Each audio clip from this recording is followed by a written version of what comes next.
ओम शांति। आज है 14 मई, शिव बाबा की साकार मुरली।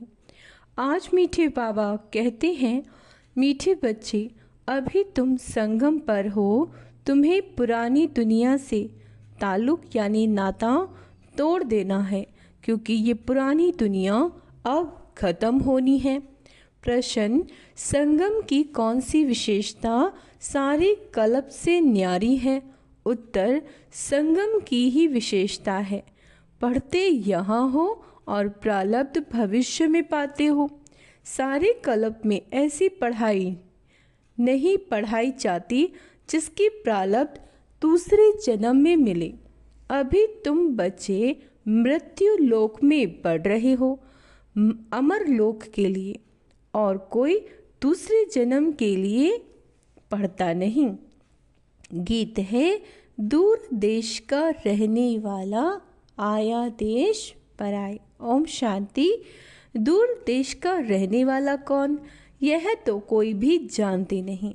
क्या उनको अपना देश नहीं है?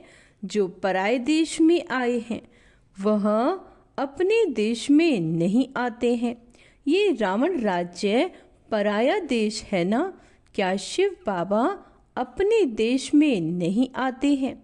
अच्छा, रावण का परदेश कौन सा है और देश कौन सा है? शिव बाबा का अपना देश कौन सा है? पराया देश कौन सा है? फिर बाप आते हैं पराये देश में, तो उनका देश कौन सा है? अपने देश की स्थापना करने आते हैं, लेकिन क्या वह अपने देश में खुद आते हैं? बताओ। एक दो ने सुनाया। अच्छा, इस पर सब विचार सागर मंथन करना। ये बहुत समझने की बातें हैं। रावण का पराया देश बताना बहुत सहज है।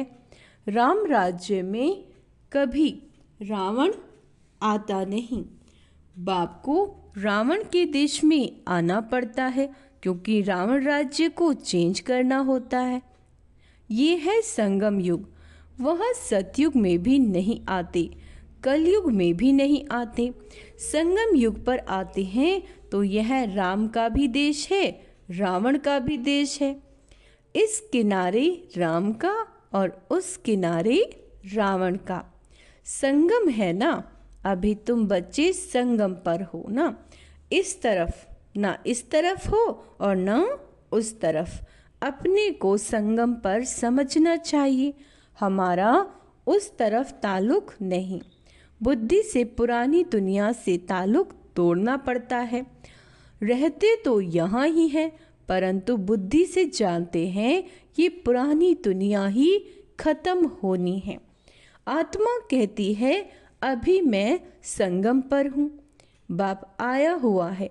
उनको खिवैया भी कहते हैं। अभी हम जा रहे हैं। कैसे? योग से।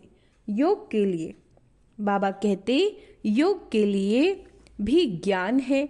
योग के लिए समझाया जाता है, अपने को आत्मा समझो, फिर बाप को याद करो। बाबा कहते, यह भी ज्ञान है ना। ज्ञान अर्थात समझाने। बाप मत देते हैं। बाप मत यानी समझ देते हैं। कहते हैं, अपने को आत्मा समझो। आत्मा ही 84 जन्म लेती है। बाप बच्चों को ही विस्तार से बैठ समझाते हैं। अभी ये रावण राज्य खत्म होना है। ये है कर्म बंधन। यहाँ पे क्या है? कर्म बंधन, और वहाँ है कर्म संबंध। बंधन दुख का नाम है, संबंध सुख का नाम है। अब कर्म बंधन तो तोड़ना है। बुद्धि में है, हम इस ब्राह्मण संबंध में हैं, फिर दैवी संबंध में जाएंगे। ब्राह्मण संबंध का यह एक ही जन्म है, फिर 8 और 12 जन्म दैवी संबंध में होंगे। यह ज्ञान बुद्धि में है। इसीलिए कलयुगी छीछी कर्म बंधन से जैसे ग्लानि करते हैं। इस दुनिया के कर्म बंधन में अभी रहना नहीं। बुद्धि मिलती है। यह सब है असुरी कर्म बंधन। हम भी गुप्त एक यात्रा पर हैं। यह बाप ने यात्रा सिखलाई।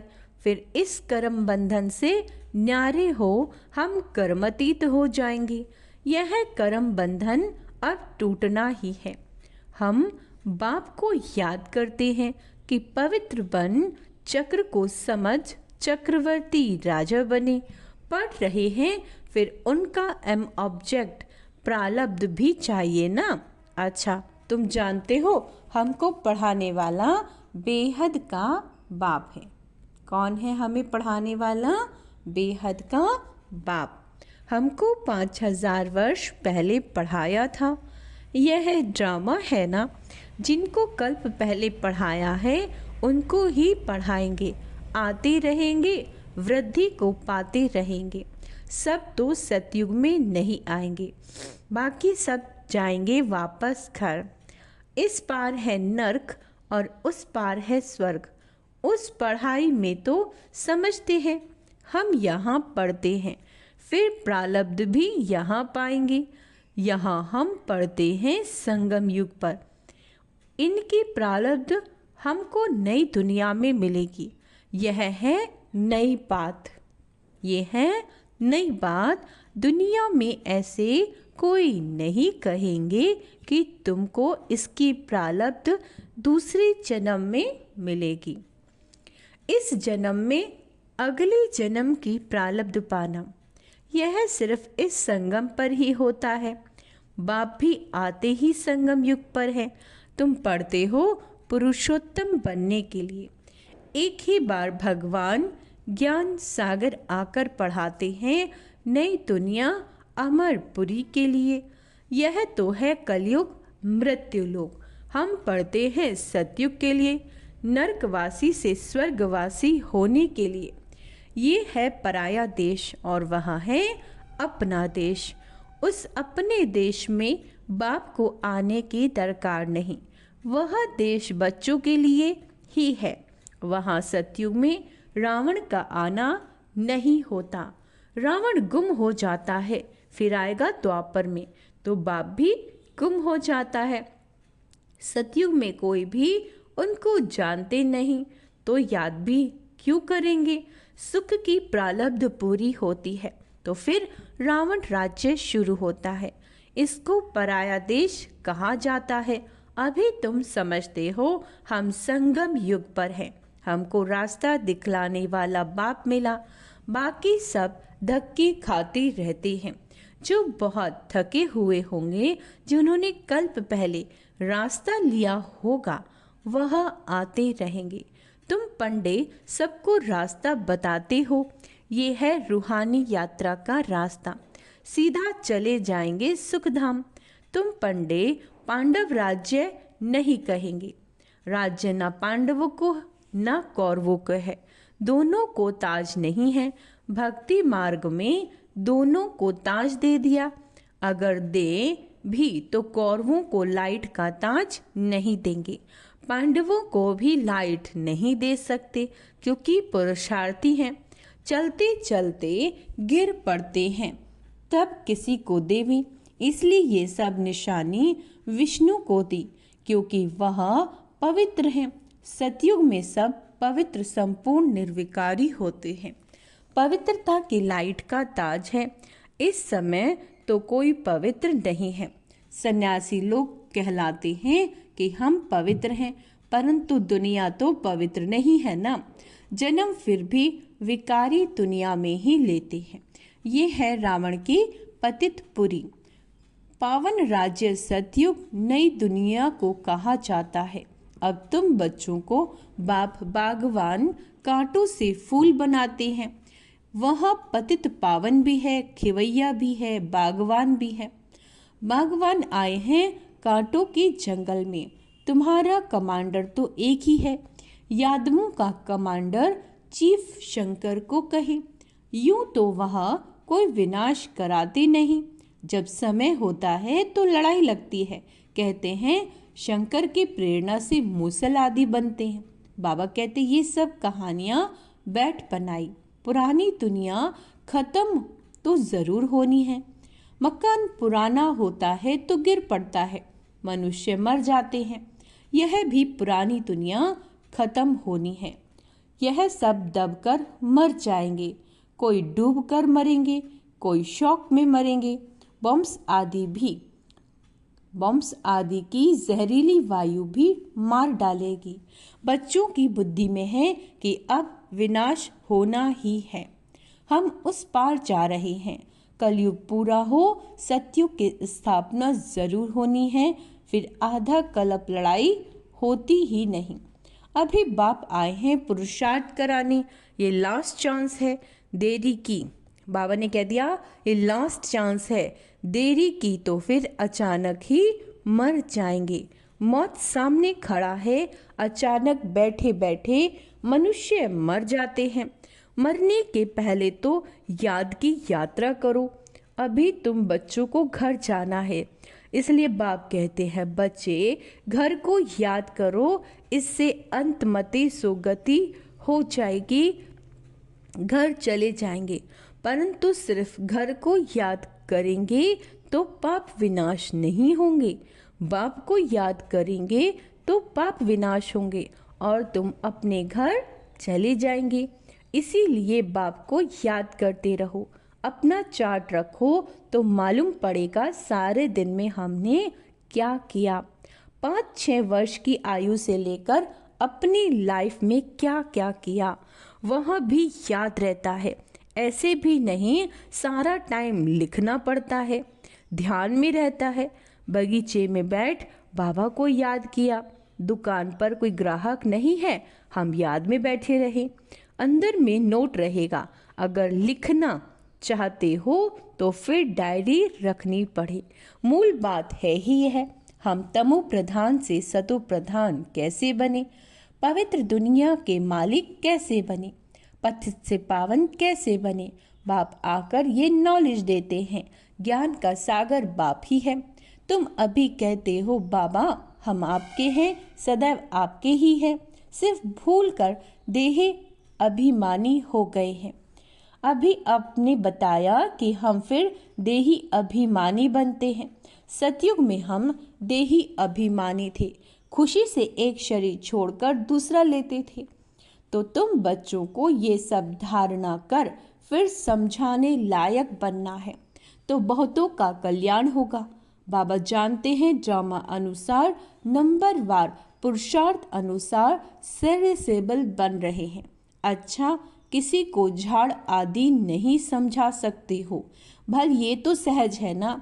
किसी को भी बोलो तुम अपने को आत्मा समझ बाप को याद करो, ये तो बिल्कुल सहज है। यह बाप ही कहते हैं मुझे याद करो तो विकर्म विनाश होंगे और कोई मनुष्य कह न सके सिवाय तुम ब्राह्मणों के। और कोई न आत्मा को न परमात्मा बाप को जानते, ऐसे ही सिर्फ कह देंगे तो किसी को तीर लगेगा नहीं। भगवान का रूप जानना पड़े। यह सब नाटक के एक्टर्स हैं। हर एक आत्मा शरीर के साथ एक्ट करती है। एक शरीर छोड़ दूसरा ले फिर पार्ट बजाती है। वह एक्टर्स कपड़े बदली कर भिन्न भिन्न पार्ट बजाते हैं। तुम फिर शरीर बदलते हो। वो कोई मेल व फीमेल की ड्रेस पहनेंगे अल्पकाल के लिए।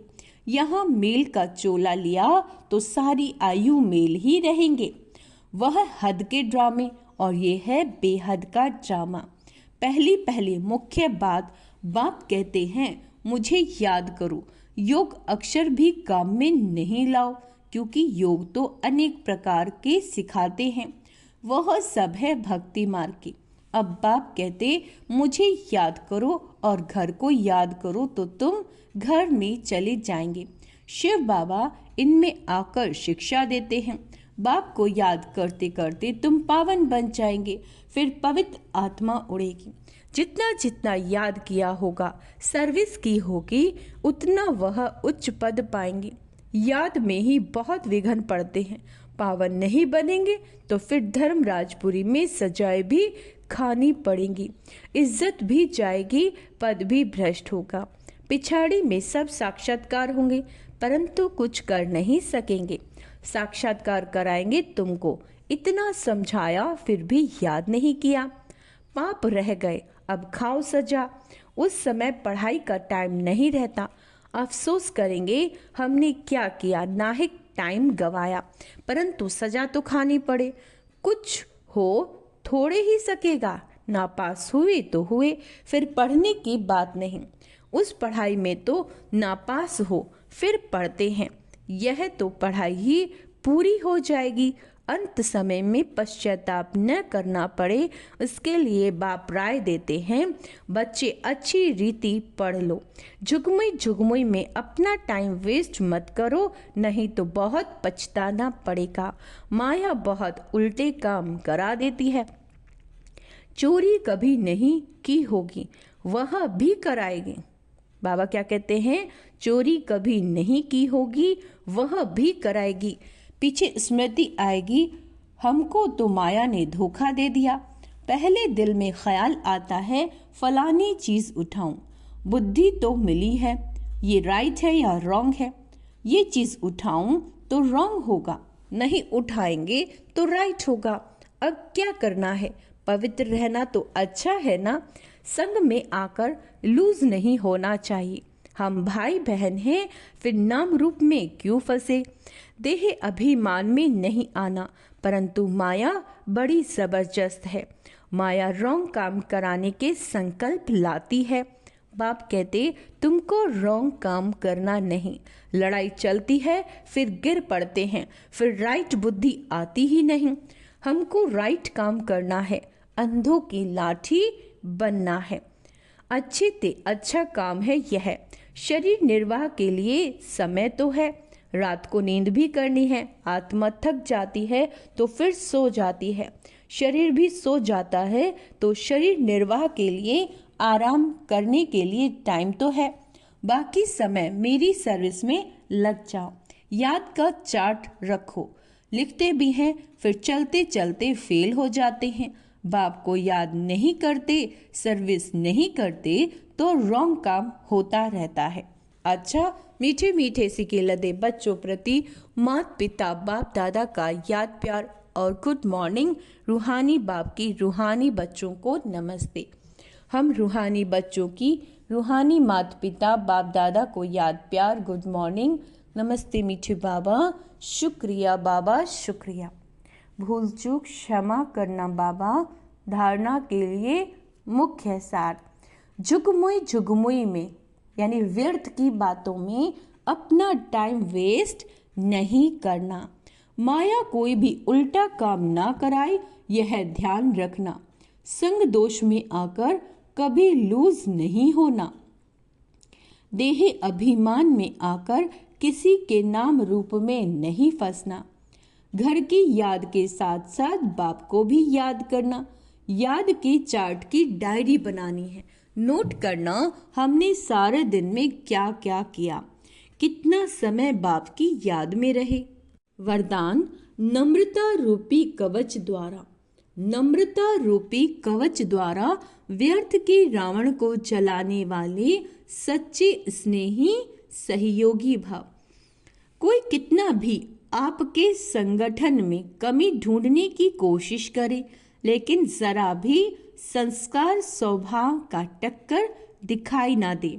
अगर कोई गाली भी दे, इंसल्ट भी करे, आप सेंट बन जाओ। अगर कोई रॉन्ग भी करता है तो आप राइट करो। कोई टक्कर लेता है तो भी आप उन्हें स्नेह का पानी दो। यह क्यों ऐसा, क्यों यह संकल्प करके आग में तेल नहीं डालो। ध्यान रहेगा, ये क्यों ऐसा है, क्यों यह संकल्प करके, ये क्यों का संकल्प करके आग में तेल नहीं डालो। नम्रता का कवच पहनकर रहो। जहाँ नम्रता होगी वहाँ स्नेह और सहयोग भी अवश्य होगा।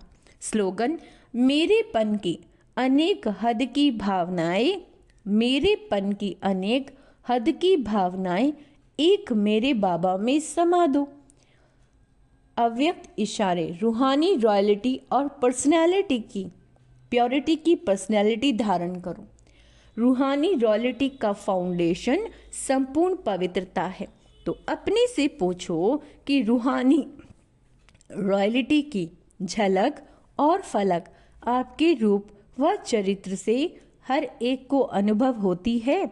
नॉलेज के दर्पण में अपने को देखो कि मेरे चेहरे पर चलन में वह रूहानी रॉयल्टी दिखाई देती है या साधारण चलन और चेहरा दिखाई देता है।